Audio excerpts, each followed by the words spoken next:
UP उपचुनाव को लेकर सपा तैयार। सपा ने 6 उम्मीदवारों के नाम का किया ऐलान। इन्हें मिला टिकट और सपा ने इन जगहों से अपनी दावेदारी पक्की भी कर दी है। नमस्कार, मैं रोहित और आप देख रहे हैं प्रयास और कर्तव्य। तो आज हम बात करेंगे उत्तर प्रदेश की राजनीति को लेकर, जहां समाजवादी पार्टी तैयार हो चुकी और उपचुनाव को लेकर उसने अपना झंडा भी गाड़ दिया है।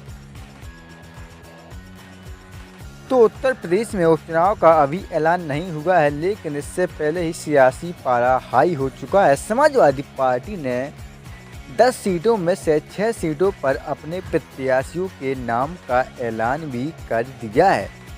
साथ ही सपा के लिस्ट में जो 6 नाम है वह चौंकाने वाले और 6 उम्मीदवारों की पहली सूची में करहल सीट से भी उम्मीदवार के नाम का ऐलान किया गया है। लोकसभा चुनाव के बाद खाली हुई सीटों पर अब उपचुनाव का ऐलान किसी भी दिन हो सकता है। भारत निर्वाचन आयोग यानी कि इलेक्शन कमीशन ऑफ इंडिया कभी भी आगामी डेट की ऐलान कर सकती है।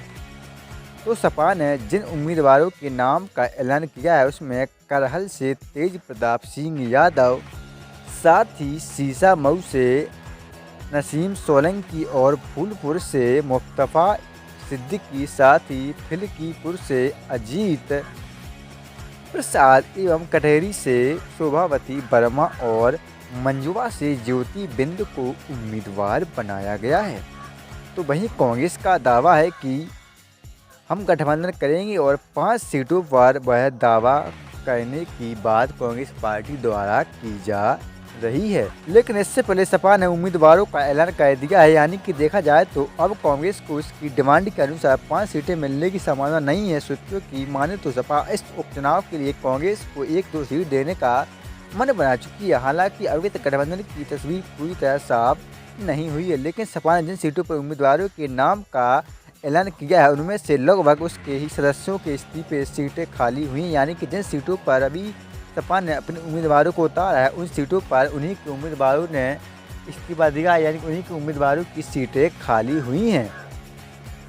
बीते विधानसभा चुनाव में सपा ने इन सीटों पर जीत दर्ज की थी। खास बात यह है कि सपा ने उम्मीदवारों का ऐलान करने में अपने पीडीएफ फॉर्मूले का ध्यान रखा, यानी कि जो इस बार लोकसभा में सांसद गए हैं वहाँ पहले के जो विधायक थे वो लोकसभा में चुनाव लड़े और जीत गए, तो इसी तरीके से वहाँ जहाँ तो सीटें सपा की ही खाली हुई हैं। इसी वजह से सपा ने अपने उम्मीदवार उतारने का फैसला किया है।